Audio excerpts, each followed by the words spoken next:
I am C-3PO. Han Solo. I got him! You don't know the power of the dark side.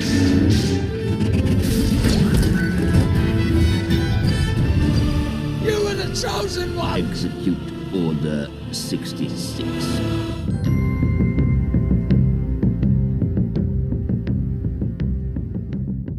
All right, guys, episode 3. We are here in episode 3 of our 3-episode series on the sequels. The Rise of Skywalker, released in 2019. Nick really doesn't like this movie. I really do not like this movie. Yes. I mean, I don't like the movie either, but I actually disliked episode 8 more than this one. As much as I don't like episode 8, Rise of Skywalker is just such a bad movie. I know I said this in our last episode, but I felt like The Last Jedi was bad for Star Wars in every way, but I didn't feel like it was a bad movie as in a poorly written movie. I know we might not be completely on the same page with that, but I didn't feel like it was a bad movie. I just felt like it was bad for Star Wars, and Rian Johnson doesn't understand Star Wars and insulted fans. I feel like Rise of Skywalker is a bad movie. It's like there's so many plot holes, there's so many conveniences. I can't stand it. Yeah, and I just before we started recording, I was just kind of dabbling. I had it on. I was just skipping through it, and I'm like, this is one giant plot hole. Yeah, and I think my issues with it, I think like boils down to two main problems, which there's other smaller problems too, but I think two main problems that each problem kind of fits into is that there's way too much power creep, which we've talked about that in the past, how there's been power creep in Star Wars over time, and that happens in a lot of series. But this movie, like, embraces the power creep to no end. And then there's too much plot convenience. It's like, oh, that was nice that happened to be that way, so the plot can go on, you know. It seemed like that was a lot of what this movie was. It's just like, all right, let's just put on screen what we have to put on screen to just keep moving this quote story moving forward. You know what I mean?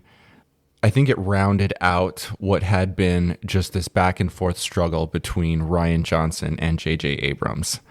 Because after episode 8, Disney freaked out, and I think, you know, that was warranted because it was just a lot of fans really disliked episode 8. They brought J.J. Abrams back to try and fix it. So he had one thing going in episode 7. Rian Johnson came along, did something else. And originally Colin Trevorrow was supposed to do episode 9. He did one of the newer Godzilla movies, I believe. That was one of the movies he did. And they took him off and they put JJ back in. Like, holy crap, what did Rian Johnson do? Fix this. And he tried to come through and undo everything that Rian Johnson did in episode 8, you know. And I actually think that's kind of, I don't want to say like unprofessional, but that's kind of the word I'm looking for, like unprofessional on JJ's part. And it was unprofessional of Rian Johnson to undo everything JJ set up. But I also feel like if JJ had done what I would consider professional thing and just worked with what he was given, I feel like episode 9 could have been so much better. But because he felt the need to, and maybe this was under Disney's direction, as you said, but I feel like JJ got so caught up in that he had to undo all of episode 8 that it ruined episode 9, because now there's nothing cohesive about it. It was just reversing decisions the whole time, I felt like. Yeah. Well, and I think one of the ways that he was trying to undo it or try to kind of bring all those fans back was like a laundry list of fan service right off the bat in the opening crawl. It's like Palpatine. That was the first thing. Let's just throw Palpatine back into the mix here because everybody knows that guy. He's in all of the other movies. Yep. Right? And that was the premise of this movie. And that is the first ginormous hole in the plot of this movie. Palpatine announces his return, his existence in the opening crawl of this movie. Palpatine, the genius, like the guy that orchestrated the entire Clone War and played both sides, and he's a genius up until now, when he has one advantage on the entire galaxy, and that's that no one knows he's alive. And he decides to announce to everyone that he's alive. I'm alive and I'm coming for you. And then that starts the whole plot of episode 9 that eventually results in his demise. Palpatine causes his own demise in the opening crawl of this movie. He could have just appeared with 600 all of his ships that he has on Exegol that are also Death Stars. We'll get to that nonsense. But all his ginormous army that came out of nowhere, he could have just taken over the galaxy at like total surprise. No one would have been prepared for it. Yeah. So that's the premise of this movie, is that for whatever reason now Palpatine returns, and there's a wayfinder that is needed to find Exegol, to find him. Yeah, to find the holocron. To find the holocron. Exegol that finds him. Yeah. Yes. That is the basic premise of this movie. And Palpatine's... One thing I want to address about Palpatine's whole cloning thing, because it's so... Like, the worst decision I think ever made in Star Wars is to have Palpatine back. I think that is the worst decision they've ever made. The second worst decision is Rey being his granddaughter. But I just want to address this because I do a lot of saying that the Legends episode or post-episode 6 Legends content was so much better than current post-episode 6 canon. And I do need to address the fact that Palpatine clones, Palpatine's return did happen in Legends. Unfortunately, it did. It was in a series called Dark Empire. And Luke, like, you think that Luke has turned to the dark side and all this other stuff happens. And it was terrible then, too. I'm not, like, this is not one of those times where I'm like, well, Legends was so much better. No, that decision was bad back in 1991 when Dark Empire came out. It's just, why? Yeah. And I don't know if I've ever just said it. I don't like that there is cloning in Star Wars. I just don't like... Well, I don't mind it for as far as like the clone army. I mean, yeah, that's fine. I mean, anything having to do with Palpatine or Moff Gideon. Oh, yeah. Or, I just don't like that element. Mm-hmm. And I wish they had just, when the clones died, that the cloning died also. Yeah, I wish something had happened to like Kamino, to where all like cloning technology was just lost forever. Like the Kaminoans were the only ones who knew how to clone, and like couldn't the Empire have like blown up Kamino or something? Yeah. And then, just for plot reasons, and then we could be done with it. Right. I think that would have been like, there's a way they could have been done with it. Yeah, and it was news to me when you said that the cloning of Palpatine was in the EU. I didn't know that, and I thought it was just some new thing for these movies. And now it kind of even makes me more mad. I'm like, wait, this was happening in 1991 as well? Yeah, so not only is it bad, it's also recycled. Yes, it's not even new and bad. It's just old and bad. Yeah. Yeah. They did make it even worse, though, because at least in Dark Empire, like, it was kind of... There was some good, like, Luke and Leia character development in Dark Empire. Mm-hmm. Which that's definitely not the case in anything now. There is no good Luke or Leia character development anywhere in the sequel trilogy. Yeah. I don't know. Well, Luke is dead by the time we get to this movie, and Leia dies in this movie. Yeah. That's the development of their character. I will say that's one of the only, and now we're kind of jumping around, but I will say that is one of the only places in this movie where I did feel like some sort of emotion is when Chewie finds out that Leia's dead. Yeah. And because I feel like Chewie at this point is such a tragic character. I mean, he just has watched everyone he loves die. and it's really, really sad. And when he finds out that Leia's dead, it's really sad. It's one of the only times in this movie where I actually like felt some sort of emotion that wasn't anger at the production. Yeah. No, actually, I remember watching that in the theater, and I actually did get emotional. I'm like, and it makes perfect sense. What, Chewie would just lose it, you know? Yeah. Just also, side note, it just reminded me something that I read just the other day, and it was like the title of this article was like one regret that One wagwet. regret. Jesus Christ. Regret that Chewie had. JJ? He's losing it. That JJ had in episode 7 after Han dies is that when they all come back after, Starkiller is destroyed, Leia just embraces Rey and does not embrace Chewie. Mm-hmm. It would have made sense. Why you don't even know this person very well, and Rey didn't know Han very well. Yeah, like they tried to make it like he was some sort of father figure for her, but he was not. Yeah, it would have made sense that she would have run into the arms of Chewie. Yes, like that would make so much sense. That is exactly what that person would do. If that was a real person, she would run to Chewie. Yeah, and I think he recognized that after the fact, and he's like, yeah. I'm glad he recognized that, though. Yeah. Rian Johnson would have stood by his dumb decisions. Yes. At least JJ, is self-aware enough to be like, yeah, I could have done X or Y better. Yeah. Okay. So the premise here, Homeboy has returned, which is a meme at this point. Right. Yes. There's a lot about the premise that doesn't make sense either, because so Palpatine basically is sending Kylo to kill Rey, is what it seems like.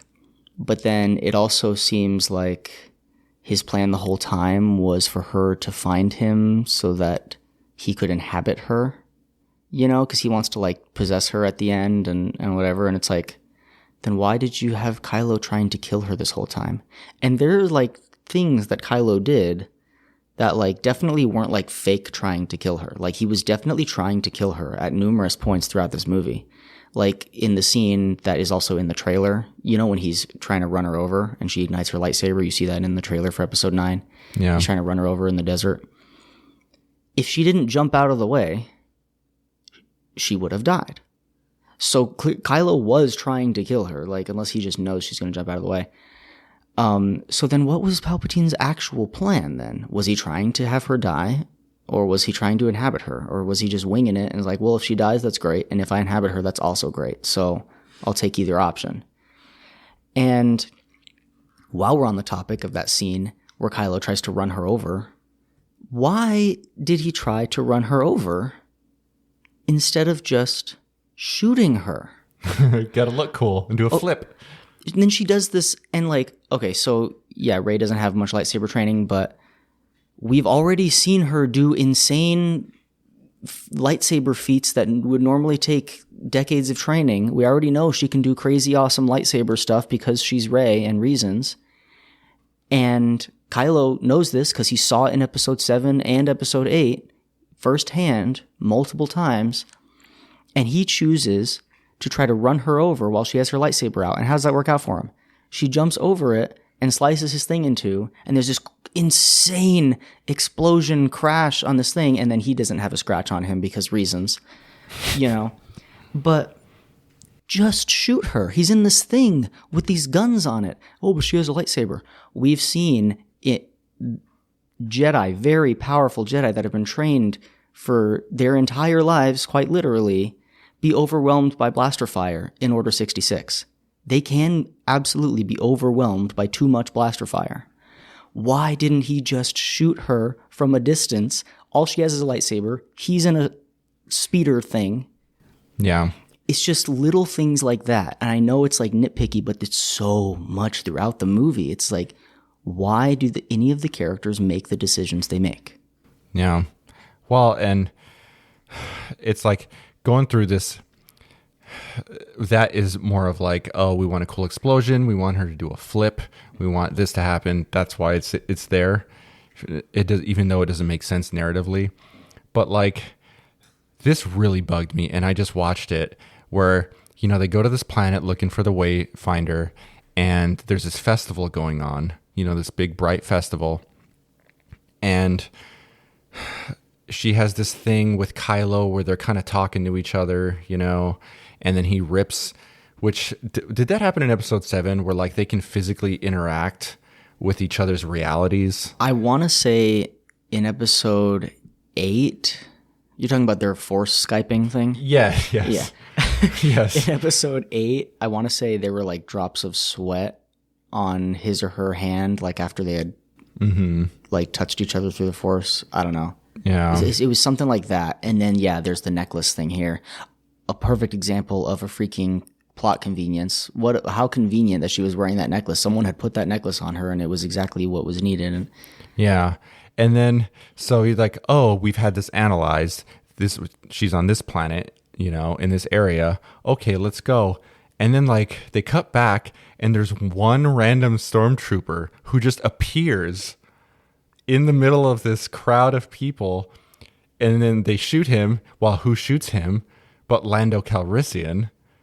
And then they just run away. There's no other stormtroopers. There's nobody else there. It was just one dude who pops up. It takes one shot. And then you go back. And, you know, it's Lando Calrissian because we've got to have old and familiar. Mm-hmm.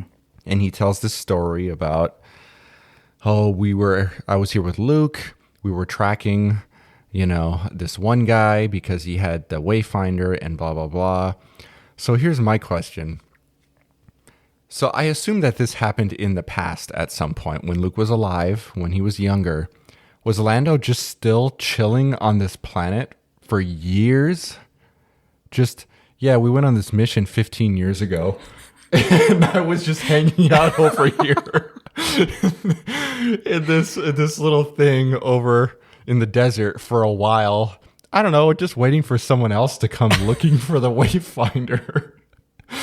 And to shoot this one stormtrooper. oh, I and know. tell him the story. Like, right? Like, doesn't that... Yeah, it's What was he doing there? yeah. And then he's gone. They just leave him. And that's Right. it. Until he pops up at the end, right? In his ship. Yeah. Which also is not really explained. He's just there. Yeah. Well, because all the people, anyway. We'll get to that for sure. That needs to be talked about. But chronologically after that, which I know we're jumping around here, Yeah. this episode is going to be like the plot of Yeah, this Skywalker. episode will be as disorganized as episode 9. It's just, Yeah, that's just kind of where we're at right now. yeah. But they're sinking in this pit. And what does Finn say to Rey?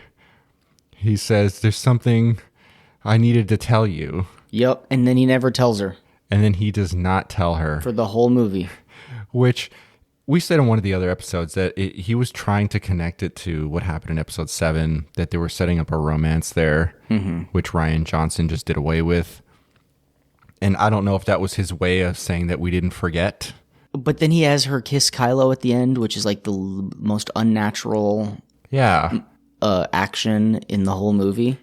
It just feels weird. It doesn't even, there's nothing about it feels right. It just feels weird. She kisses him, I guess because he's dying, so might as well. Might as well break out with him. Finn has something to tell Rey. And it's like, there are two things this could be. A romance thing or a I think I'm force sensitive thing. Either way, Yeah, it doesn't ever get said.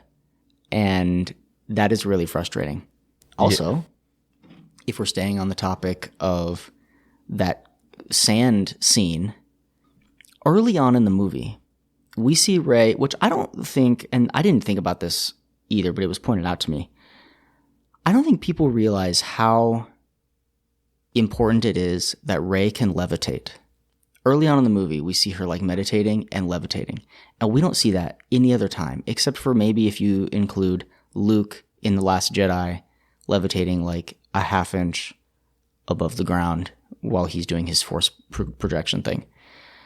but she's levitating like a ways above the ground and also levitating other things while she's doing it because she's so powerful because she's Rey. How can someone who levitates at will get stuck in quicksand? How is that even? Why doesn't she just, like, you know, if she had something to grab onto, then she could have pulled herself out of the sand. She can just pull herself out of the sand because she has the Force and she can levitate now. And she can levitate other things while she's levitating. So why doesn't she just lift herself and all of her friends out of the sand? Yeah. Well, it kind of reminds me of like Neo in the Matrix who learns to fly at the end of the first movie. Why doesn't he just fly away from danger anytime something happens? Or Superman. I mean, anytime something bad's happening, you can just fly away. Yeah.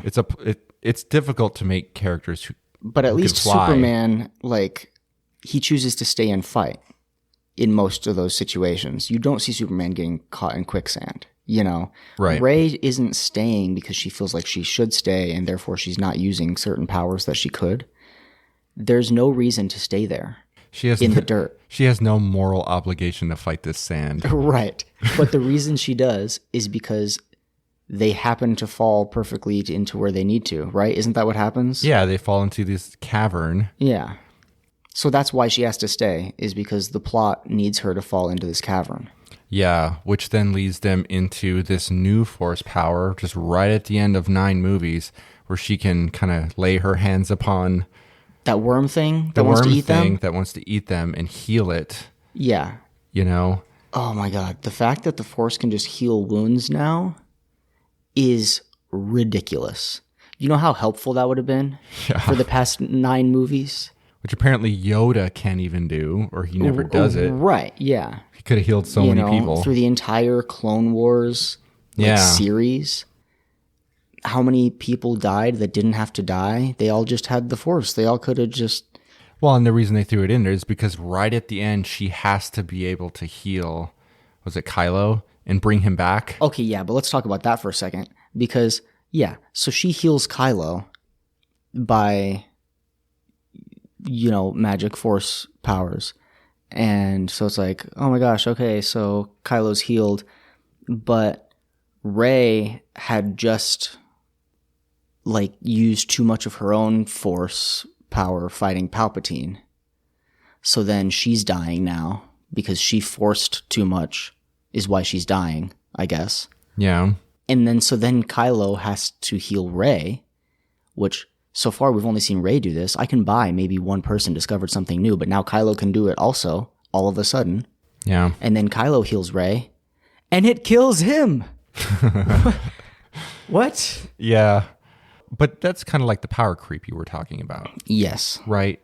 Because they need the Force to be able to do something even more incredible and more incredible. Yeah, it's a huge problem. The power creep is a huge, ginormous problem.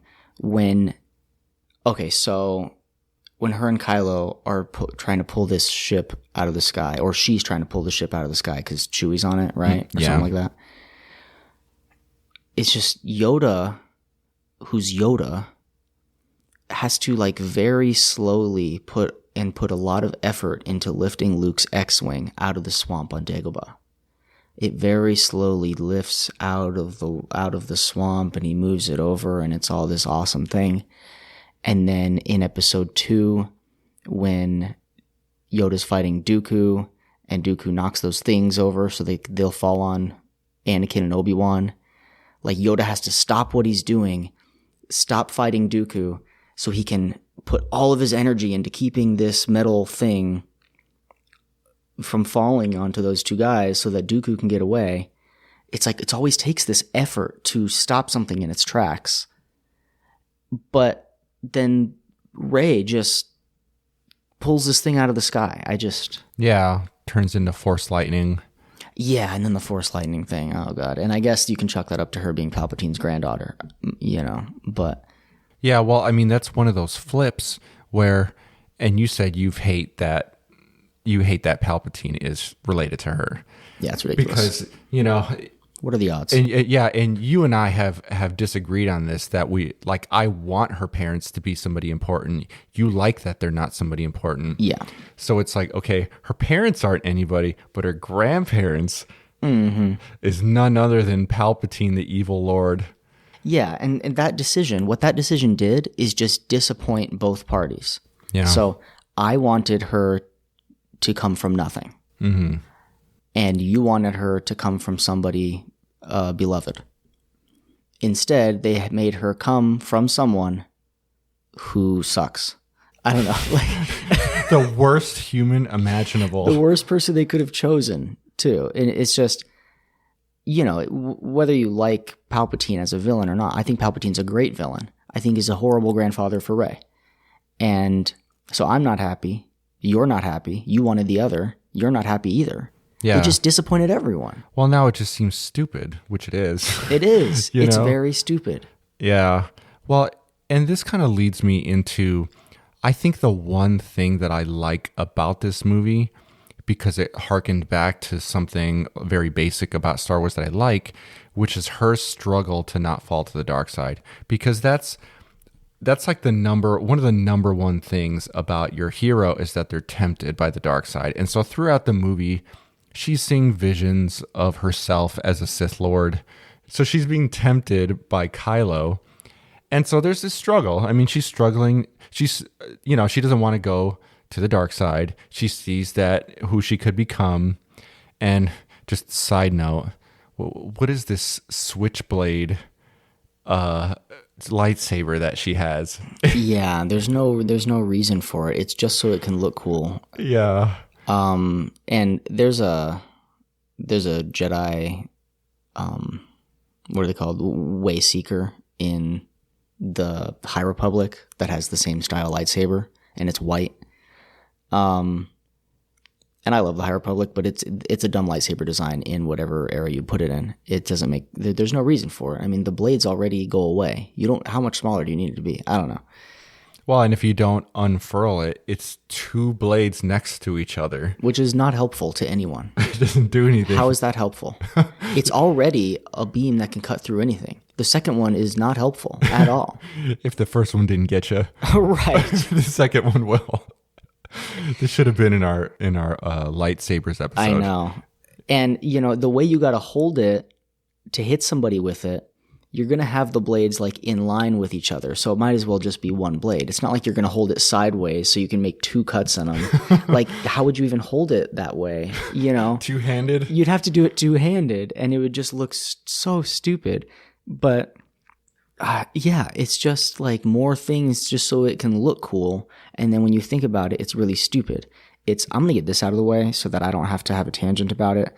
And I'm just going to preface this by saying reverse grip is dumb in a lightsaber fight or in a sword fight or whatever. And they insist on Kylo doing it a lot in this movie. He keeps turning his lightsaber around backwards. It is not helpful. And I can't go into all the reasons why it's dumb without, just over audio. So, go on YouTube. There's a YouTube channel called Sellsword Arts, and the guy on there is a HEMA instructor. And he has a dozen videos that are part of a series called The Great Reverse Grip Experiment. And he tries his hardest to make reverse grip sword fighting work. And it just does not work. Not to mention, Kylo is the only guy that puts a crossguard on his lightsaber, which is one thing that lightsabers have kind of been missing for many years. And he puts a crossguard on it, which is cool and helpful. And then he turns it around backwards, and it's no longer helpful. Yeah, well, it would place his elbow near the crossguard, right? Is that why? Yeah, it's kind of a danger to himself now, but also you can't block anything with it now. The idea of a crossguard is to keep the blade from coming down into your hands. It's hand protection. It's no longer hand protection when it's on the backside of your hand. Yeah, I mean, I agree. Okay, so moving along in the movie, they then go to Kijimi. Before that, actually, they find Dio on this derelict ship, and you like Dio. Yeah, it's one of the only things, it's one of two things in this movie I like is Dio. I don't love the idea that they've kind of made smaller droids and astromech droids pets at this point. You know, you and I have talked about Poe like seeing BB-8 and like scratching him like a dog and scratching him on his ball. Yes. When he's like happy to see him and whatever. I don't like that. And they do kind of make Dio kind of like a pet like droid. It's like an abused dog. Yeah. But the fact that they make him, they address the fact that it seems like he's been mistreated. I do like that because it falls right in line with years in my conversation about the mistreatment of droids in Star Wars. And I do think that Disney or just all of the Star Wars producers at this point are starting to notice how poorly droids have been treated in the past, because it's addressed in Obi-Wan with Leia talking about, you know, complaining that her family member or whatever. Yeah, they're like kind of a subclass. Yeah, and it's addressed in a number of places now. Solo. Yes, and it's one of the things that is also brought up again in episode 9 with Dio, how he's like afraid of people because he, exactly like you said, he's like an abused dog. And I actually like that aspect of it, and I like him as a droid. I think he's kind of just a cool, cute little whatever. Made to sell toys. Yes, 100%. And it almost worked on me. I almost bought a Dio at one point. If they could make a functioning Dio that balances. Yeah, it wasn't functioning like that. Yeah. But yeah, that would be cool. But like, it's such a small thing. It doesn't redeem anything for me as far as the movie's concerned, but I do like Dio. Yeah. I like him too. I mean, it was hard to take myself out of it because all in the back of my head, I'm just like, okay, here's a new droid so that we can make money. But his actual design was cute. He's got his little wheel. He has this, it's almost like the droid from Andor, where he kind of has a human voice a little bit, this kind of stuttering human voice. Yeah. You know, no, something. I don't know what he says, but, you know, he's definitely not the worst part of this movie. Yeah, no. So, okay, when they find him, is that the same planet they find Zori on with the helmet? Like, that is, or is that way later? No, so that still takes place on the desert planet where they find the sword. You know, the stupid dagger. So they have the dagger, and then it's that dead aliens ship, that old derelict ship, and Dio was on that ship. Okay. Where they go hunting for Chewie and yeah. Okay, that dagger. Why? First of all, why is it on a dagger? Why is the directions to this holocron on a dagger, other than for it to be mysterious and it was inscribed on a dagger? Yeah. Like this like fantasy thing. They just wanted it to be on something. And then she picks it up and she's like, and I didn't come up with this. I saw it on a meme, but I have to say it. She picks up this dagger and she's like, this dagger has done terrible things, and then proceeds to ignite the Youngling Slayer 9000 that she's holding in her other hand. Yes. Like, your lightsaber has done probably much more terrible things than this dagger has. And we already know that lightsaber has force connection, you know, that's the whole thing in episode 7. It's like calling to her or whatever. Yeah. But she can't sense what that lightsaber has done to children. Yeah. But she picks up this dagger and it's done terrible things. Well, and by the way, about 10 minutes later in the movie, it's destroyed. And then it only exists in the mind of C-3PO because it's on the ship that she blows up and they think that Chewie is in it. But they get rid of the dagger at that point. Well, no, because she still has the dagger later because it creates another stupid plot hole when they're looking at the Death Star pieces. And the way the dagger is cut out lines up perfectly and points to where the holocron is. And that is one of the other biggest problems in this movie. And this one, it's such a small thing, but this one is not nitpicky. This one is a big problem. The fact that she happens to be standing at the perfect distance and angle to have the edges of that dagger line up with the broken Death Star pieces is I mean, the odds are astronomical. The odds are worse than the odds of her being Palpatine's granddaughter. Yeah. Because it's not just the right spot, it's also the perfect distance. If she was, a half mile closer or further away, it wouldn't have lined up right. Yeah. And she just happens to be standing there. So I'm trying to put the plot together, and this is, it speaks to the issues with the overall, the way that this movie was put together. So they do say it's why they go to Kijimi in the first place. They're like, we don't have the dagger anymore, so the only way to get it is to get it out of the head of C-3PO. And I think it's because they believe that it has been destroyed. They then find it later in the movie. Is that what happens? Yes, and I don't remember exactly how that happens, but that's the whole reason they go to Kijimi, because he's like, it's in my head, but I'm not. Well, the thing about it is C-3PO, he can read it and technically translate it, but he's not allowed to speak it because it's in the Sith language. It's forbidden, yeah. And that, oh man. Okay, so now we're talking about the C-3PO thing. If his programming forbids him from speaking Sith, why does his programming allow him to read it? I don't get that. Why would you allow him to read it for no reason? Yeah. I know Anakin didn't speak, however many forms of communication, so he had to have just gotten some sort of like pre-programmed database to put into C-3PO. But why would any programming thing be that way? Like, okay, he can read it, but he's not allowed to speak it ever. He can never tell anyone what he read.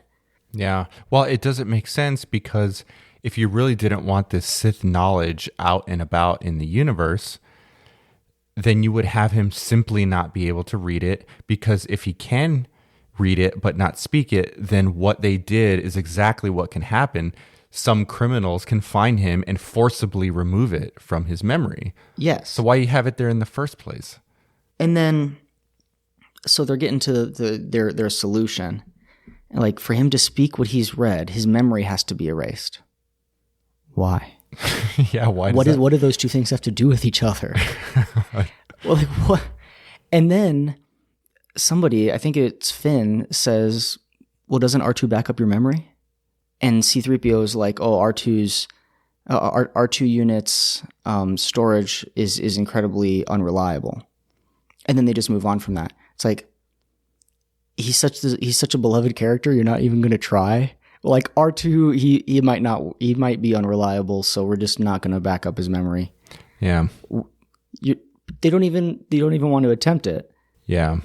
And I think it was an attempt to cover up if somebody came along and like, why don't you try and use R2 to blah, blah, blah. So they had to put a line in there about why that couldn't happen, Yeah. But it just created another issue, which is like, that doesn't make sense. Yeah, you're exactly right. They're trying to address it by doing that, but I just feel like it's addressed so poorly and so quickly. They didn't put any thought into it.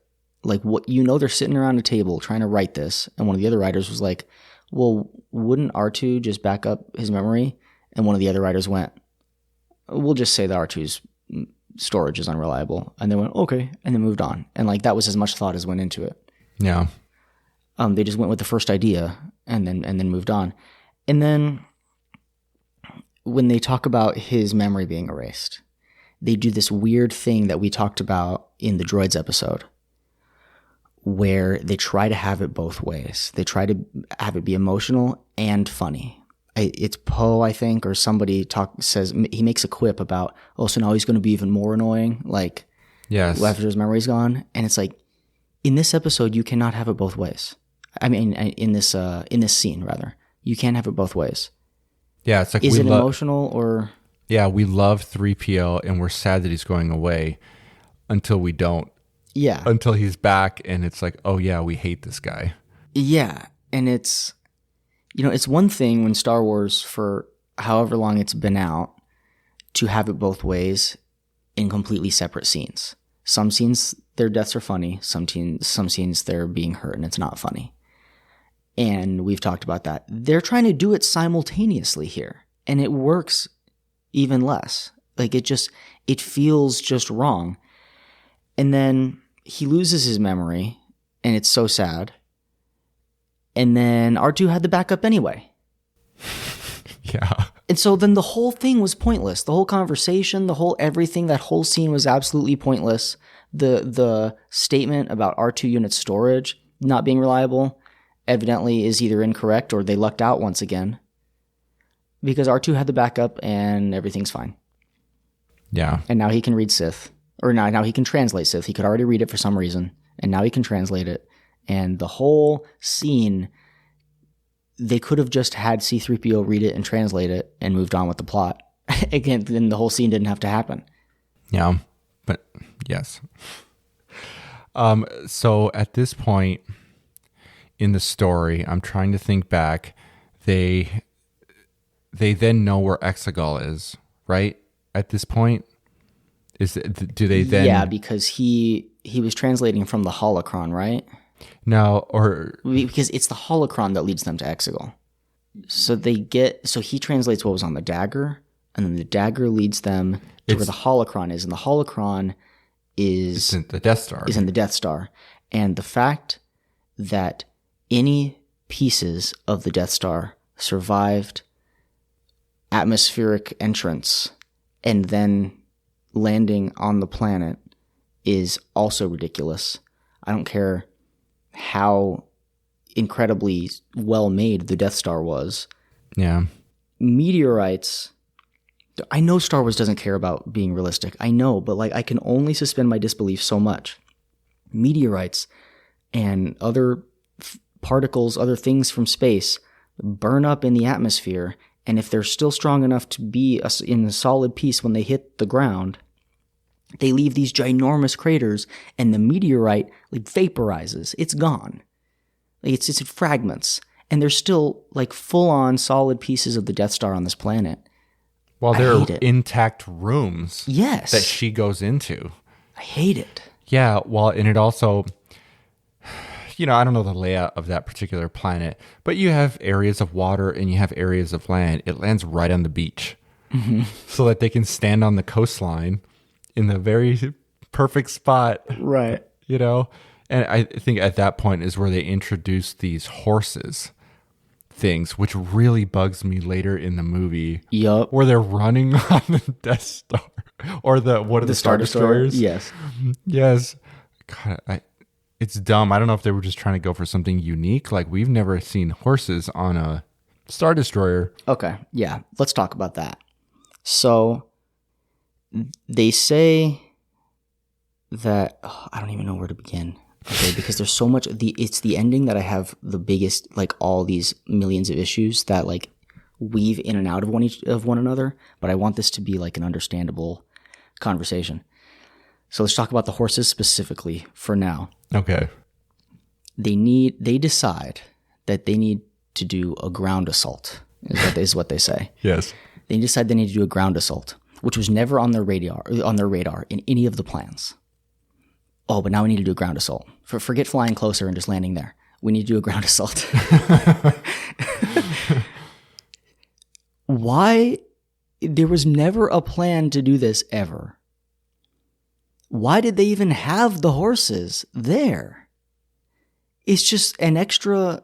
You just have this herd of animals you need to feed during this war. Why did you bring them? Because they made it clear this was never a part of the plan.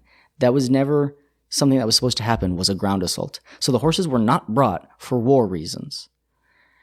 Wait, you know what we have? Horses. Alien space horses. Let's put them on this ship. And it's just the worst plot convenience.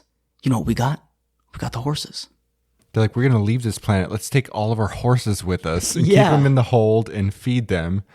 I don't know where they're pooping. I don't know. Right. And and they have to bring all these horses in a universe that has, these high speed, speeder bikes and other hovercraft and all these great things that would be awesome for a ground assault.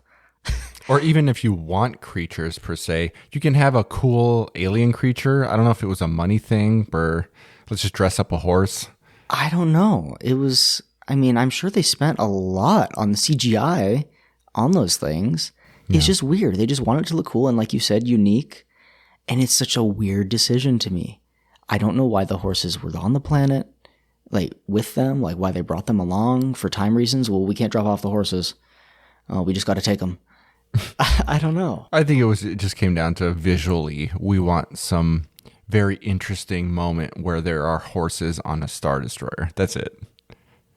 Which is not a good reason to have them there. At what point, as a writer, director, whatever, at what point does it sound cool to have horses on a Star Destroyer? I don't know. What? Like, you know what would be cool? Like, no one says that and then follows that question up with horses on a Star Destroyer. You know what would beat a Star Destroyer? A cavalry charge. Yeah. And, okay, so there's a lot of issues with the Star Destroyers themselves. So they can't activate their shields in atmosphere. And I'm going to say again what I've said a lot of times during this episode. Why? Plot convenience? Yeah, why? Why can they not activate their shields in atmosphere? Since when is that a thing? Yeah. Since when? I mean, in Rogue One, you see a Star Destroyer in atmosphere above Jeddah, right? Mm-hmm. It must not have had its shields activated. Why didn't they just shoot it down? Yeah. You know, if that's a thing. Yeah, there's all these rebels who are hiding out. Yeah, just shoot Jeddah. it down. There's a Star Destroyer, a non-Death Star version of the Star Destroyer. Yeah. You know, Yeah, they probably didn't take shots at it because it had its shields up. Probably. Yeah. That's the reasonable conclusion to jump to. But no, these incredibly powerful Star Destroyers that have Death Star cannons on them apparently can't activate their shields within atmosphere because reasons. And then they can't leave without getting coordinates from the navigation tower. And then those coordinates get sent to a ship. So then they have to change their assault to being on the ship instead of on a tower. And I think that's where the horses come in. But since when do incredible capital ships not have their own navigation systems? Palpatine really just spent all of his money on the Death Star cannons. He couldn't afford GPS. It can blow up a planet, but it can't know where it's going. Yeah. And these have to be like fully manned ships. Palpatine clearly has a whole army. I mean, you see his like stadium of, I don't even know what those people are watching him fight Rey or whatever. I want to say they're the Sith race. They're Sith. I guess.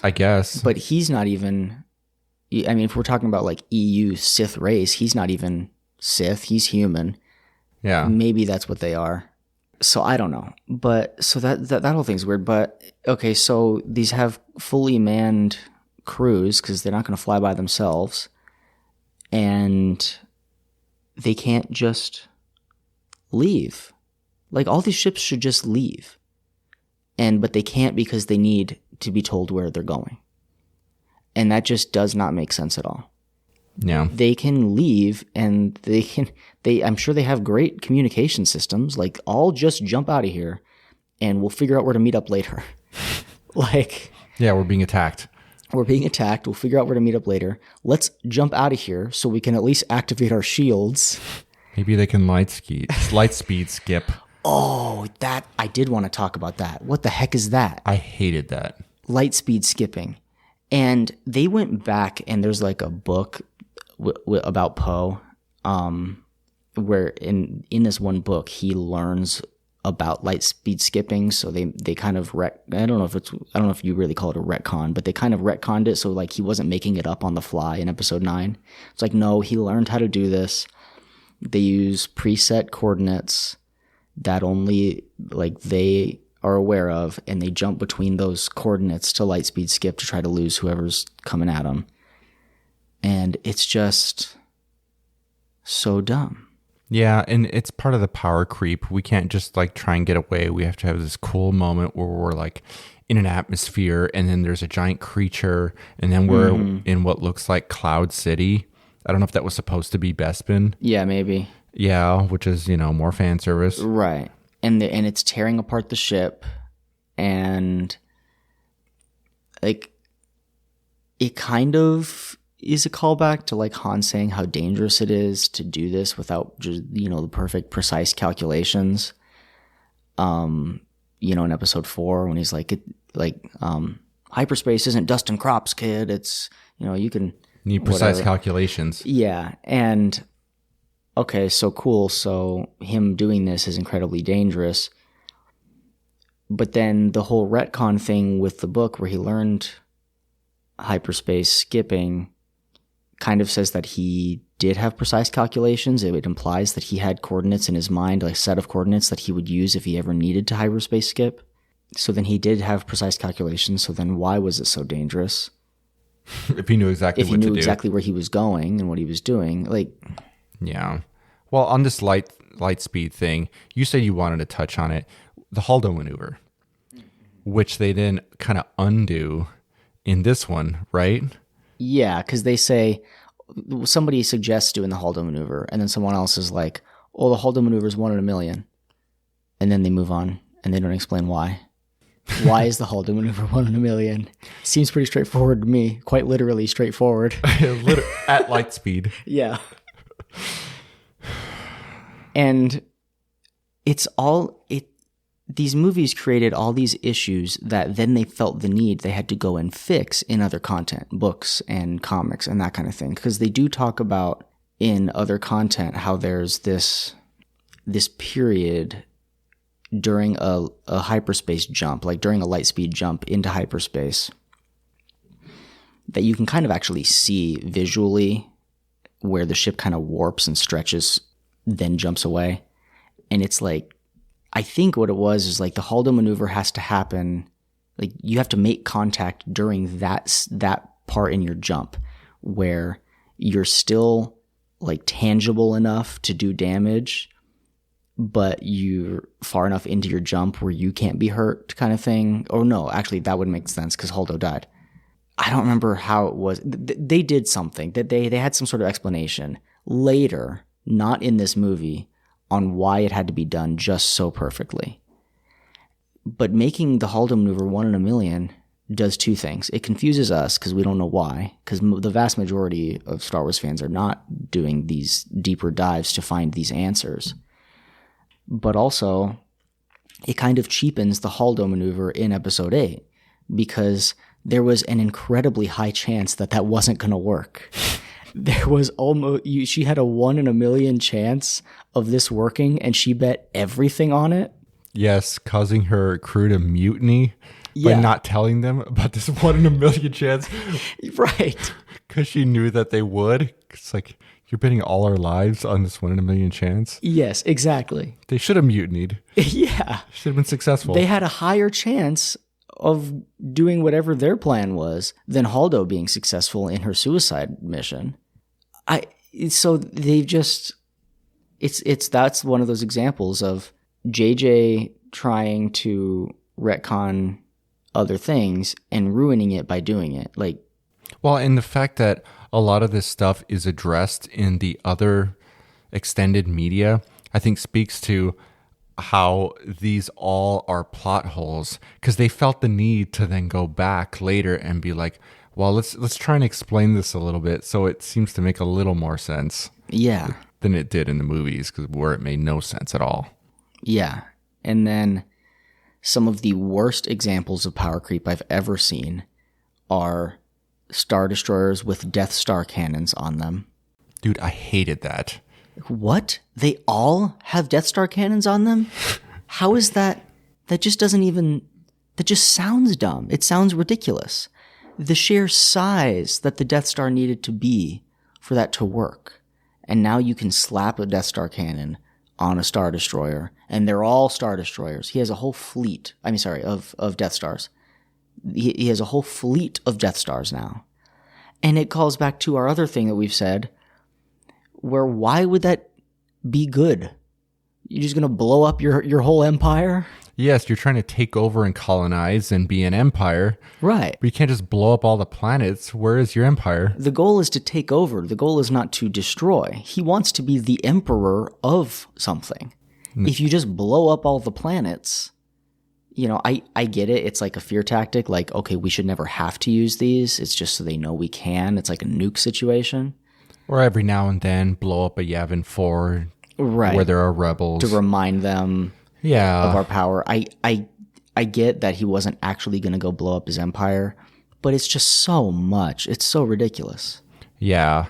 And, it's one Death Star, and then we have to have a second Death Star, and then we have to have Star Killer Base, and then we have to have a fleet of Star Destroyers, each that can blow up a planet. Yeah, you can see the steps of the power creep. I hated it, dude. I remember when that came out. I mean, really, this movie lost me at light speed skipping at the very beginning of the movie. I was like, here we go again. Honestly. And then, did we talk about the magic chip already? I don't think so. Okay. When Zori, and now we're backing way up because we were kind of at the climax of the movie, but we got to back way up to talk about another plot convenience. Is Poe happens to meet this old I don't want to say old friend, this old enemy of his, Zori Bliss. You know, if for anybody who doesn't remember who I'm talking about, it's the chick with like the gold helmet and the black visor. And evidently she dislikes him enough, hates his guts enough they have some sort of conversation about her blowing his head off. She was this close to killing the guy. And by the end of it, she's giving him her magic chip she has that allows her to get through any hyperspace blockade. And we haven't known this person very long, but it's already out of character for her to be giving him this. It's her one ticket out. She seems to be a relatively selfish person. It's her one ticket out, and she's going to give it to Poe so he can go save Chewie. And that's already weird, but that's not the worst of it. The worst of it is this magic chip she just happens to have. It's like the ultimate plot convenience once again. Why does she have this, and where did it come from? Why does this exist? Did it come from the First Order? If the First Order knows that this chip exists that can get through any hyperspace blockade, they would be tearing apart the galaxy to find it. Because this thing can cause such an enormous problem for them at any point in time. And they don't know when it's going to pop up. The only explanation I can think of where this might have came from would be from the First Order. It's a lost thing from the First Order, so they can get through their own blockades, their own hyperspace blockades. And if they knew that one was missing, they would be putting every effort into finding it. She just has it. She just willy-nilly. And then she hands it off to our main characters so that the plot can move forward once again. Who she really wants to murder at the beginning of this 10 or 15 minute sequence on Kijimi. Exactly. Yes. No, you're correct. That was a pretty quick turnaround there. Yeah. Before we get off of the cannons on these ships, I wanted to address an issue. So we had a listener on our Discord correct us on something that we said. I'll take the blame for this one. I think I'm the one who initiated it, which is that I thought that Starkiller Base blew up Coruscant in The Force Awakens, and they did not, actually. And so, thank you, listener, for that. I think it was Mike. Shout out to Mike. Thanks for correcting us. Yes. So Coruscant still exists in the universe at this point in time. Yes, it does. Although, at this point in time, which we never see this on screen, it's just another thing they threw in a book somewhere and whatever. At this point in time, Coruscant is currently under criminal control. It's being taken over by gang warfare somehow. This incredibly powerful, primarily governmental planet is under some sort of gang control now, which is very silly. So the First Order is not in charge there? No. Okay. That's my understanding, is sometime around the events of Episode 8, Coruscant is under control of neither the First Order or the Resistance or the New Republic. Yeah. What else So you got? then... what else? All right. So then, while we're still on the topic of power creep, Palpatine lightnings an entire fleet of ships. And then this lightning that he can shoot at an entire fleet. He shoots that, we just seen what he can do with his Force lightning. He shoots that at Rey, and she blocks it with a single lightsaber. I just have a hard time buying that. That's true. How does she? And then she pulls out the other one, and then she's doing this X thing with the lightsabers, and she's pushing Palpatine's lightning back at him. Like, why didn't he just stop shooting the lightning? It's either Palpatine killing himself or Rey is doing something else that we're not seeing. And I saw the best explanation online for why he doesn't stop shooting the lightning, and it is my permanent headcanon. Someone said, maybe it's like peeing, and once you start, it's hard to stop. So shooting Force lightning is like urinating. And he wanted to stop, but he just couldn't. He ends up urinating on his own face to death. Yeah. That's awesome. I'm sorry you broke me with that one. So that's my favorite. That's my favorite explanation. So that's my answer now forever of why he didn't stop shooting the lightning when it's being shot back at him. Because otherwise, there's no reason for it. He could have just stopped shooting the lightning, and now. But if you think about it, when he destroyed those fleet of ships, that's a much more powerful urination. Yeah, he was able to stop that. Exactly, it's true. He was able to stop that. It's just, yeah, it's like, why didn't he just stop shooting the lightning at her if she's just reflecting it all back at him and killing him? We understand why he didn't do it in episode 3. It's being shot back at him in episode 3 too. But he's letting himself become like disfigured by it so he can use it as a political tactic. Like, look what they've done to me, and he doesn't care how he looks. He knows he can use this. That's not the case here. He's actually dying. He's losing. Yeah. And he chooses to keep shooting his lightning at her so she can reflect it back at him. It's very, very silly. Well, in episode 6, I mean, he's attempting to kill Luke Skywalker or at this point, Vader, because they both turned on him. So he's going to keep shooting to try and get at them. Right. And he actually does kill Vader with it. So it makes sense why he doesn't shut it off then. He does it all the way down. You know, he's falling down the pit. But when it's being reflected at him, it makes no sense that he would just keep shooting it. Yeah. Rey gets enough magical new powers. Why didn't they give her some magical new power to kill him? That would have been better than him just killing himself. And then while this is going on, or just before this is going on, it's right after. Because at that point, she has 2 lightsabers. And then she ends up giving one to Kylo. And because matter can be teleported through the Force now. Right, the lightsaber. And so she gives her lightsaber to Kylo, and it's one of the only times where I thought something incredibly stupid actually did look kind of cool. When she puts it behind her back, and then he reaches behind his back and pulls it out, I was like, all right, that did look kind of cool. It's really dumb, but it actually was a pretty cool effect. But again, you know how incredibly useful it would have been for us to be able to teleport things through the Force. Maybe it's because they're a dyad. I don't care. Is there a way we can make some more dyads? Because the Death Star plans had places to go, and it would have been nice for them to be teleported there instead of having to be shoved into an R2 unit. Yeah. And I don't know. But we have to infer so many things to make things work. We have to infer that Rey can shoot lightning without any training and any dark side like training or desires because she's Palpatine's granddaughter. We have to make that assumption. We have to infer that matter can only be teleported through the Force because they're a dyad. We have to, as fans, we have to create all of these explanations, which Star Wars fans, we've been doing that for a long time, to be fair. But it's so much worse now that we have to create answers for really ridiculous things. Yeah. And then Kylo's using that lightsaber to fight the Knights of Ren, which they're the Knights of Ren. Why are they attacking Kylo Ren? Like, are they not loyal to Kylo? Because the entire implication up until now, which we've hardly known anything about them up until now, but the implication seemed to be that the Knights of Ren were loyal to Kylo Ren.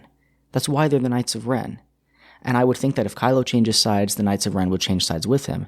But now they're actually loyal to Palpatine. And have they been loyal to Palpatine the whole time? And I surely would like to know more about these guys. And I know it's in other content, books and comics that I'm never going to read because I don't want to. But I want to know about them in this movie. Well, at that point, they should have been called Knights of the First Order. Yeah, or the Final Order. Or the final. At this point. That's right. They call it the Final Order. Yeah, First Order, Final Order, Empire. I don't care anymore. Yeah. But yes. Yeah, they should have been the Knights of the First Order at that point. You're absolutely right. Because their loyalty ultimately was to the First Order, not Kylo. Yeah. Yeah. If they were going to call them the Knights of Ren, they should have had them stay loyal to Kylo Ren. And you know what? That actually would have been pretty cool. Kylo gets some extra forces via the Knights of Ren who stay loyal to him, that they just have blind loyalty to him. I actually would have thought that was cooler than him having to fight them, because him fighting them, there's some really weird choreography in it. Like when one of them is going to hit him and he like bends over and puts the lightsaber behind his back to like protect his back. And, you know, it's this thin beam going like vertically on his back, and they happen to hit right where the lightsaber is. He can't see back there. Like he just like turns around and puts the lightsaber behind his back so that they can hit that instead of hit him in the back. And then when it works, he flicks his hair and like makes this weird smile like, oh yeah, heck yeah, that worked. And I just hate the whole fight. And I actually think the Knights of Ren look pretty cool. I was hoping to like more parts that had them in it, but I didn't. Yeah. The choreography is weird. Well, in just practically speaking, you're holding this thing one-handed behind your back. They hit it full force, and it doesn't knock the blade into the him? back of him. Yeah. Yeah. You know, that doesn't make sense. Right. Like, okay, so in episode 1, there's one part where Obi-Wan is fighting Maul, and he does very quickly put his blade behind his back. Yes. But he has both hands on the blade. Mm-hmm. He's looking right at Darth Maul. So he knows where he's going to hit. That makes a little more sense. You can buy that. He has both hands on it. He can, you know, put this counter pressure. The way he's standing, I know exactly what you're talking about when he lifts it behind him.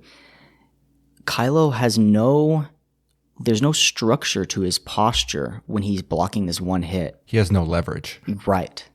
Yeah. Yeah, it's so ridiculous. And while we're on the topic of poor choreography, the throne room scene, we actually forgot to talk about this in our last episode. The throne room scene, the fight scene looks really cool when you first watch it. And then if you watch it more times, you start to realize how many problems there are in that fight scene. There's like one of the guards is like over here spinning by himself. And like the other guys, they're clearly not attacking each other. Like when they're fighting Rey, when Rey and Kylo are fighting the guards, they're clearly not attacking each other. They're very clearly attacking each other's weapons. Like, and Kylo like accidentally knocks his lightsaber into the ground for some reason. Like, and why does that happen? Just so we can see some extra sparks. One of the guards' weapons actually disappears out of his hands entirely. So like he has two weapons, and then the camera pans so that Rey crosses over him or somebody crosses over him. And then when he sees it, when he is seen again on the other side, he only has one. Like, that scene is so messed up. And yeah, and we didn't talk about Snoke's death either, but since we're on the topic of Rise of Skywalker right now, us finding out that Snoke is like some sort of weird deformed Palpatine creation. I don't know if he's a Palpatine clone or what exactly he is, but you see those like Snoke heads like floating in the thing. That's just weird to me too. Yeah, I kind of took it as like he was sort of a failed, half-baked clone. Yeah, that's how I took it too. Of Palpatine, maybe attempts to make Palpatine, and they were all failed attempts, and then they finally succeeded, I guess. Yeah. And then this whole the concept is that like he's a clone, but he doesn't look like a clone. Palpatine looks like a reanimated corpse with this robot thing stuck up his butt. And he doesn't look like he's cloned Palpatine. It looks like it's dead Palpatine that has been reanimated. And based on his character design, I feel like that was the plan. This is dead Palpatine reanimated. And because there's no other reason for him to look that way. So it's like the same, like the body of Yeah. the original one. And then after they designed, and of course this is all speculation, but I feel like after they designed reanimated Palpatine corpse, then one of the other writers was like, wait, but how the heck could his body have survived being thrown down that shaft, and then there's some sort of force explosion, and then the whole thing explodes? You know? Like, well, how could his corpse have survived? And they'll be like, oh, you're right. We'll make it a clone. But then they didn't change the fact that he looks dead. Yes. Like, that's how I feel like that went. Yeah. Because I don't know why he looks the way he looks. Why does he look like a reanimated corpse if he's a clone? I think it was the power creep. We can't just bring him back normal. We have to have him scarier and spookier and more powerful. Mm-hmm. It was kind of an aesthetic thing. Whether or not it makes sense within the story, who cares about that part? Right, at this point. Yeah. Well, and so then at that point in the movie, you have this flip where they are on the same side, and then there is a romance at the end somehow between Rey and Kylo. And it was one of those things, you said it's like, okay, he's just going to die. Might as well get one last makeout in because he's so dreamy. They kind of they trade this look. Mm-hmm. And then they just kiss. Yeah. And like, what if he then didn't die? Awkward. Yeah. Is she just going to show up to the Resistance? Hey guys, y'all know Kylo Ren. Now we're a thing. No, don't worry. He's one of us now. Now we're a thing. Yeah. Yeah. So it feels so unnatural. Yeah. Some would consider it to be unnatural. Like, I can buy, I think in this movie, they actually said the word dyad. And I could buy that, like, throughout the movies, they had this connection, and it was some attempt, finally, to put a word to it. Yeah, because it explains their whole Force Skyping thing. Yeah, because, I mean, even there's something going on between them, even in The Force Awakens, and then more so in Episode 8. But in Episode 8, they implied, I thought, that Snoke was connecting them for his plans. Yeah. And then at the end, they're like, well, they have this thing. Yeah. Independent of anything else. Right. They're cool together, and they might as well just start making out. Right. Yeah, that's basically exactly how that went. Yeah. Jesus. So, we already talked about in the last episode, Yoda calling lightning out of the sky as a Force ghost. Now it's not just powers. Rey goes to chuck Luke's lightsaber, and his Force ghost catches it. He catches her lightsaber. Yo, if Force ghosts can hold lightsabers, yeah, why doesn't he just go face Palpatine like on Exegol himself with the lightsaber? Like, he can't be hurt. Yeah. I just, it's so ridiculous. And then one of the reasons that, because we talked about how Star Wars fans are good at making up explanations for things so that they can be happy. One of the reasons that a lot of fans gave for Luke having to force project himself in Episode 8 was because he was trapped on that planet. Once Rey and the Falcon were gone, he was trapped on that planet, and it was his only way to help. He couldn't have gotten there.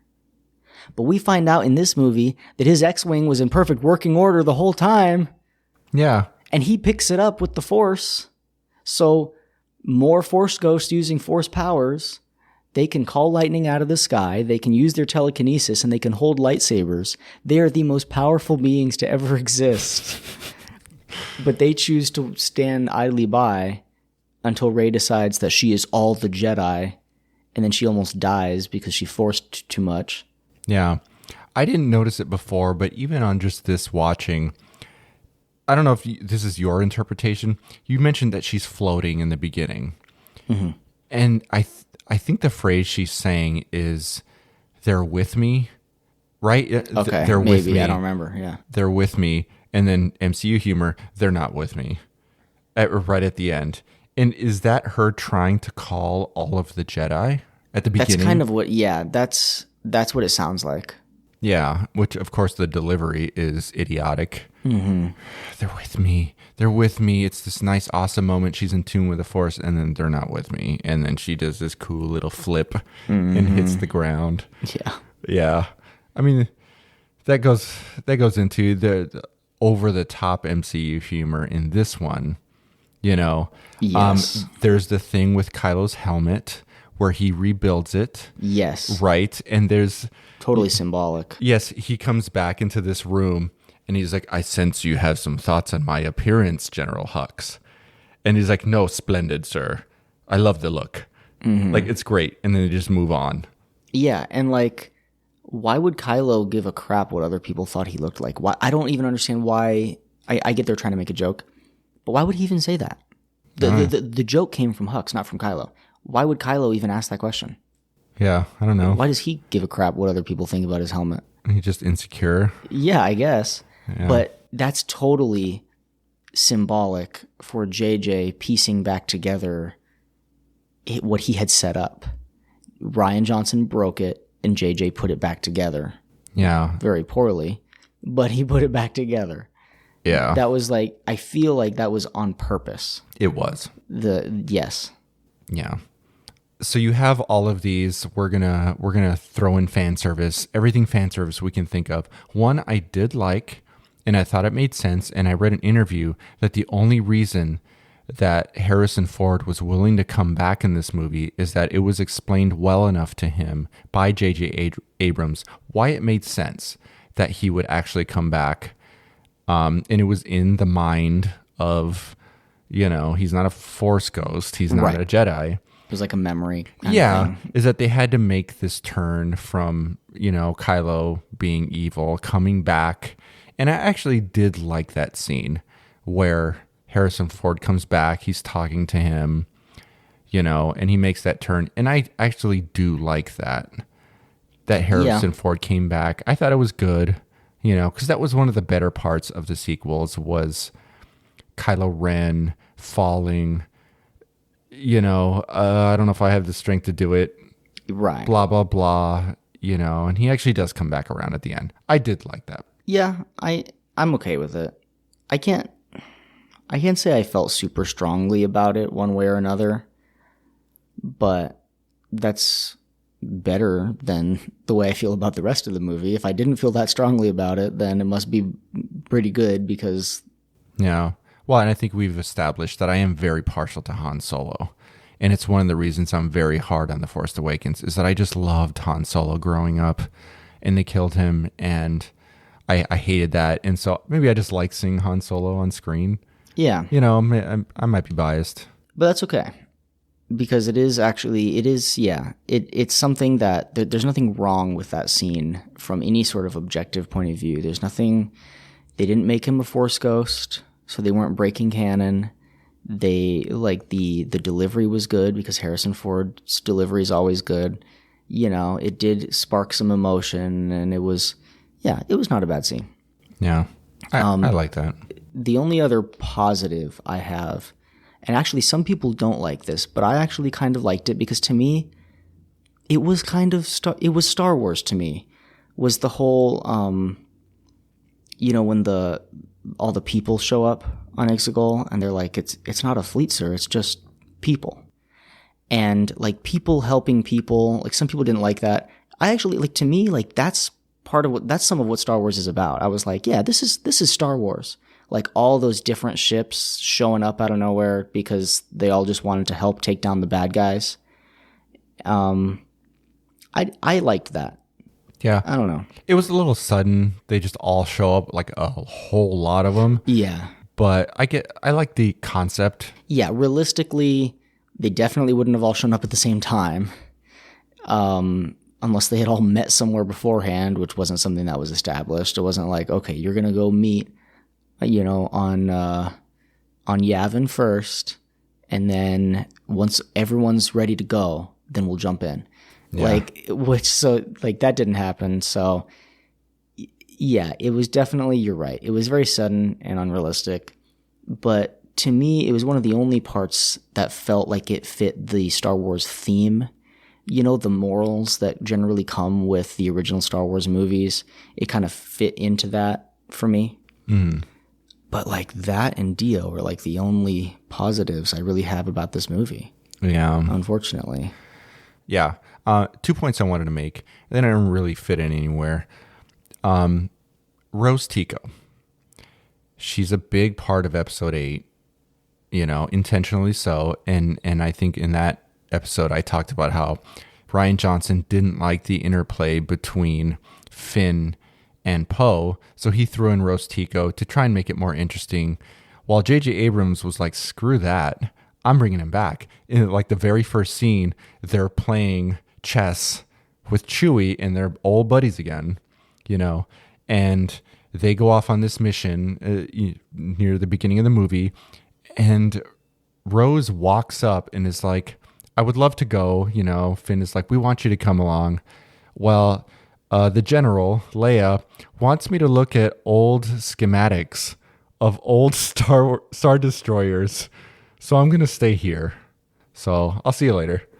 That's it. So the director wants me to... Yes. So the producers want me to look at some old schematics, so I'm not going to be part of the movie. This is the best answer we could come up with. Yes. Is that, and I'm pretty much out. I'm just sidelined. I think at some point she comes in a little bit in the movie, but that was it. That was the explanation we're going to give. Yeah. That's pretty bad. And the other one was Finn, who could have had a very cool arc, and he does not. Yep. At this point in the series, it just ends up going nowhere. Yeah, Finn, who's set up to be kind of the dual main character. It's him and Rey. Like, they are the main characters. And Finn just gets completely sidelined. I mean, not sidelined, but he gets completely turned into a secondary character. He is no longer the main character. He's no longer the protagonist. I guess he's still a main character. He's not a secondary character. He's still a main character. But at one point, he was set up to be the protagonist of this trilogy. And, yeah. Yeah, and John Boyega has made it very clear that he did not like what happened with him. Yeah. He wanted to be... He was so excited, when they tapped him to be in this movie. He thought he was going to be a central player in this whole saga. Yeah, and it wasn't him, like, asking for something that wasn't his. It was totally implied to him that this, and to everyone else, that he was going somewhere. It wasn't like him just wishing that he had something that he didn't deserve and then being butthurt about it. Yeah, like John Boyega didn't inject this concept into those movies. Like, I think it was pitched to him, and I think rightfully so, he feels cheated. Yeah.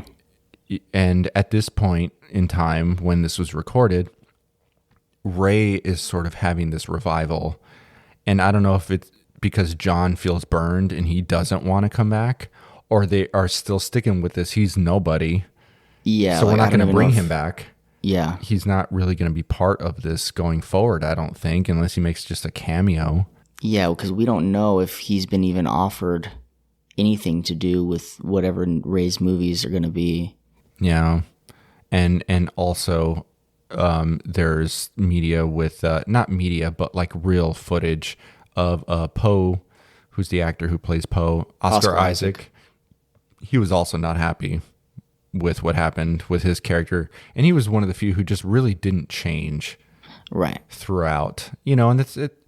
You don't have to change, but I think it works better if he was kind of a Han Solo character where he was selfish flyboy, where he could have, been a little different. Yeah, he didn't have any character development at all. He just kind of, like you said, stayed the same way. Han, on the other hand, started off as a entirely selfish flyboy, and has this great character development over time. And I'm not saying I wanted them to do a rehash of the exact same character, but it's just for a direct comparison. Han's character, I wouldn't say he changed integrally, but he had character development, and Poe just did not. And Finn, also didn't have character development either. Mm-mm. He just was there randomly. Captain Phasma, was, I think, meant to be a big part of this. And she was dead at this point. She wasn't in the movie. Right. Yeah, they kind of set up Captain Phasma to be like our new Boba Fett. Like somebody we like at first just because of the armor. And then we grow to like for other reasons. That didn't happen with her. Yeah. There's one more thing we need to talk about on Rise of Skywalker specifically before we move on to our like trilogy wrap up. And that is Rey Skywalker. Yes. I'm Rey Skywalker. But why? And she sees Luke in the sky. Luke and Leia, right? Yeah. But she sees them in the sky. And if Luke had been some sort of like father figure to her, I could have bought it. But she spent the first half of Last Jedi just like emasculating him and telling him how wrong he is, which, you know, to some degree she was correct. But, you know, telling him how wrong he is and I can't believe you're just being the hermit and not helping and whatever, and why are you done with the Jedi and whatever. And then he trains her. She has like 3 lessons with him, and then he dies, and now she wants to take on his last name. You're not a Skywalker. Yeah. So is that just because they wanted to, one, more fan service? She's a Skywalker. She is somebody. Awesome. Let's never get away from the Skywalkers. Yeah, I think that's exactly what it was. I think it was a lot of people wanted her to maybe be a Skywalker. They flipped the tables on us and made her be a Palpatine. But then at the very end said, but in a way, she's kind of a Skywalker. Yes. But the Rise of Skywalker is just not a good title because she's not a Skywalker. And the only reason she's a Skywalker is because she decided to say she's a Skywalker. And all the Skywalkers that could tell her she's not are dead. So you can't tell me anything now. Yeah. Be where I want to be. So is this just because they wanted to leave this little kernel, which they might be now, you know, it might be, quote, paying off, which is they wanted to carry that on in future media, to be able to have Skywalkers in future media. Yeah, and because they want to call the numbered episodes, they want to refer to them as the Skywalker Saga. And if there was not a single Skywalker in Episode 9, it wouldn't be part of the Skywalker Saga. So, oh, but wait, the main character is a Skywalker, and that's why. I mean, it could have very well been that the end of the saga was that they were gone. That was the end. Right, yeah. You know, that was the story of the Skywalkers. They had their rise and they had their fall. Yeah. And, you know, and I think that's okay. I mean, I would have preferred that Luke... Nothing about this is okay. Well, okay, yeah. No, I know what you mean. But, like, Luke could have at least made it to the 3rd movie. Yeah. And then he could have gone away. There is one cool... I don't know. I'm still trying to decide if I like it. That they made Leia a Jedi, pretty much, in this movie, right? Yeah, I'm okay with that. You see the flashbacks of her and doing her training. Yeah, I don't mind that. Yeah. I mean, it kind of made sense. I like that. Yeah, I liked that they did that and then chose to have Leia choose to stay in the same capacity that she's always been good in. Yeah, they kind of reverted, because they make reference to that, where Yeah. the characters reverted to who they used to be. Yeah, like she did her Jedi training. I don't want to say because she had to, because that makes it sound like it wasn't something she wanted to do, but like it was kind of like she did her training because there's almost this obligation that you are an incredibly powerful, force-sensitive person. You'd be kind of dumb to not learn about it and learn about who you are and your heritage and your connection to the Force and all this stuff and to do the training. And then, okay, she did all that training. And despite all that, she knows that her place is at the head of the Resistance and Yeah. chose to stay as General Leia rather than Master Leia. Yeah. And I thought that was okay. I mean, it did allow her to be Mary Poppins Yes, it did. later. Yeah, and I guess that's probably part of why they put that into Rise of Skywalker, is to explain why the heck she was able to fly around in space in the previous episode. I don't know, man. Okay, so let's just bring this to a whole here, to, you know, whatever. Round out our 3 episodes here. Yes. we had the sequels that were meant to be awesome where the prequels were not awesome. That was kind of what they were supposed to be. I would think with this much riding on that, and, you know, Disney bought the franchise with the intention of coming up with their own stuff that would make them a bunch of money. Let's immediately, they announced episode 7. We're going to make a new trilogy. Okay. You would think that this would have been planned out a little better. They would have had, from the get-go, they were going to have 3 different directors for each movie. Why? I don't think that was not a good choice. They also, a choice early on was that they were going to spit these things out real quick. They had a plan. Every year they were going to have a movie. Even if it wasn't part of this trilogy, they were going to have a Star Wars movie every year. They wanted to flood the market with Star Wars, which they have even acknowledged at this point was a mistake. And so these movies were disjointed as a whole. They had 3 different, and it ended up being 2 different visions, 3 different movies. It was just all over the place. These movies are worse than the prequels. And the prequels at this point, I feel like, are not even considered to be bad movies. So after episode 9, I can't speak for other people. I mean, I've read a lot from other fans.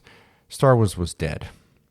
If the content that Disney put out was more like Rogue One, if we had seen Rogue One, we would have been like, yeah, that was more of what they should have done. And is it only because it took place during or even before the original trilogy? Is that we're just partial to the original stuff? The Empire, the Rebels? I think that's only a small part of it. Yeah. I think it was objectively very good. I don't know. Yeah. I think Rogue One is a very well-written movie. Yeah. But I think episode 7 came out, and then, if I have the timeline right, Rogue One came out. And episode 7 was we talked about how episode 7 was an okay start to this trilogy. And then Rogue One came out. We're like, dang. Yeah. They're going in a good direction. Then episode 8 came out. Then maybe Solo might have came out. I thought it came out after episode 9, but maybe it was another in between. Either way, then episode 8 came out. Then episode 9 came out. Solo was somewhere in there. And like you said, I think Star Wars was dead for a lot of people. Yeah. At that point. Well, and I go back to my point, and I will always go back to The Last Jedi. They were doing okay. I mean, certainly Rogue One was cool, but the reason episode 9 sucks as bad as it does is that when episode 8 came in, it just totally undid. And then JJ felt the need to then go back, and it created so many problems. They were so dumb, all the changes he made. Yeah, I would absolutely agree with that. I think that episode 9 is the worst movie of the trilogy, but I think it's episode 8's fault. Yeah, I will always go back to episode 8 and how much I dislike that movie. And I think episode 9 was just really done a horrible disservice by the things that were done in episode 8. So it really, I think until The Mandalorian, it really resurrected the franchise. It did. The Mandalorian, like you said, Star Wars was dead for a lot of people after the sequel trilogy. There were some fans of Rogue One, but outside of that, most people were like, all right, this is over. The good days of Star Wars are over. And Mandalorian came in and resurrected it for so many people, got people excited about Star Wars again. Yeah, and it was Jon Favreau and Dave Filoni, and they know Star Wars. Yep. They were fans, and they went back to things that made it good, and they were not at all like the sequels. Yep. So what are we doing for our next one? We've had a couple of ideas. I have this idea for an idea, which is on Discord. If you guys want to give us suggestions, like we've talked about doing an episode on Ahsoka, just the character of Ahsoka and where she started and where she is now. Mm-hmm. As of this recording, her show is about to come out. So I felt like we should wait until her show comes out so we can incorporate that stuff as part of her arc. But if you guys have suggestions on our Discord, throw them in there. Yeah. I mean, or whatever social media you can find us on, because we have there's a Twitter, X. yeah, whatever. Yes, you can go on there. In all honesty, I don't look at it all that much. I think Discord would probably be the best place. Yeah, Discord notifies me. Yes. Sometimes there's been a couple times that I've missed a couple notifications until later, and I'm like, oh, sorry, somebody was trying to say something. But yeah. This might. I'm gonna feel really old and silly, and you can make fun of us. We actually have an email. Yeah. blasterfirecentral@gmail.com. If you want to email an idea, go ahead and do that. I'll check it. Yeah. That'll work. Whatever works. Yeah, we definitely would love to hear suggestions. We've had a lot of, ideas so far, and it's always good to know what people want to hear so that we can make stuff that you guys want to hear. Yeah. I like doing this series. I thought it was a good idea, and I've thought of the idea of let's do it on the prequels. There's a lot to say, generally speaking. We could do a whole episode on episode 1 and episode 2 and episode 3. If we really want to, we could talk about the originals. You and I haven't gotten into the originals all that much. Yeah. It's our favorite trilogy. Yeah, I mean, in casual conversation, you and I have talked about how much we love the original trilogy, but we've never really gone real in depth. Yeah. In that conversation. I think character profiles are cool. That's what I was going to say. You have that idea. Yeah. I mean, we could and if while we're on the topic of doing character profiles as episodes, if you guys want to see certain character profiles, you can also let us know. Yeah. I'm in the process of this whole thing with YouTube where I'm cutting short videos, and we are also going to launch full episodes on YouTube because that seems to be where it's easiest. More people are on YouTube than are on Spotify or Apple Podcasts. So, well, thanks for listening. And, we'll see where we end up on the next episode. And you can comment or do whatever you want. You can listen to our next podcast. Next time. Yeah. So see you later. Adios. Bye-bye.